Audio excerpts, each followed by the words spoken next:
Shows up and the devil appears in the Mount of Temptation and said, if you're the Son of God, turn these rocks into bread. The Son of Man he's interested in. He's interested in Paul. Paul said, a thorn in the flesh was given to me, a messenger from who? Of Satan.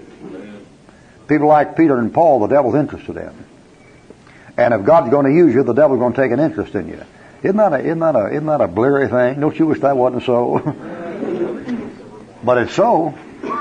I mean, the Lord knows your capabilities. I heard a fellow preach one time a message, and he said, are you known in hell?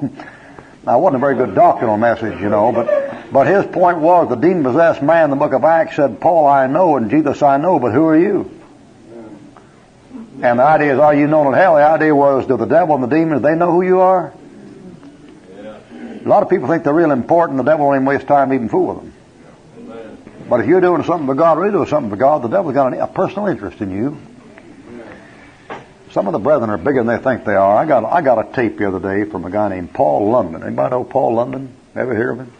I never heard of him. Sounded like a young preacher, and sounded like he'd been saved me about 2 years. And he mailed out one copy to Art Wilson, one copy to Jerry Falwell, and one copy to Jack Hiles, one copy to me, and one copy to Weber out in Oklahoma, and one copy to somebody else. And that tape was calling us all a bunch of turkeys and jackasses and liars and stuff, and how he'd take us on one at a time or all of us at any time, and just right, My colored maid happened to be in the room, she came down, the tape was running, and it said, Dr. Ruckman is a liar, And Evelyn looked at me and she said, Who dat talking? And I said, oh, some young fella, and she says, Lawsy me, that man called you a liar. I said, that's right. And she listened for a while. She said, that young fella's trying to do something. He don't know what he's trying to do.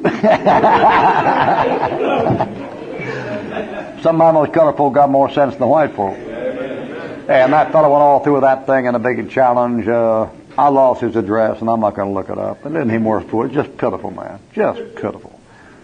I mean, that's the guy that just has a higher estimation of himself than he ought to have. He hasn't done anything yet. You can talk to you blue in the face, but you're not going to be somebody till you've done something. Amen. You start doing something, then you're going to see the action. One time a fellow came to Sam Jones. He said, Sam, how come you're preaching to 8,000, 9,000 people? I'm just preaching to 40 people every Sunday. And he said, the trouble is you've never done anything. All you've done is just talk. And the fellow said, I wish you'd show me how you get such a big crowd. And Sam said, you'd never do it if I told you what to do.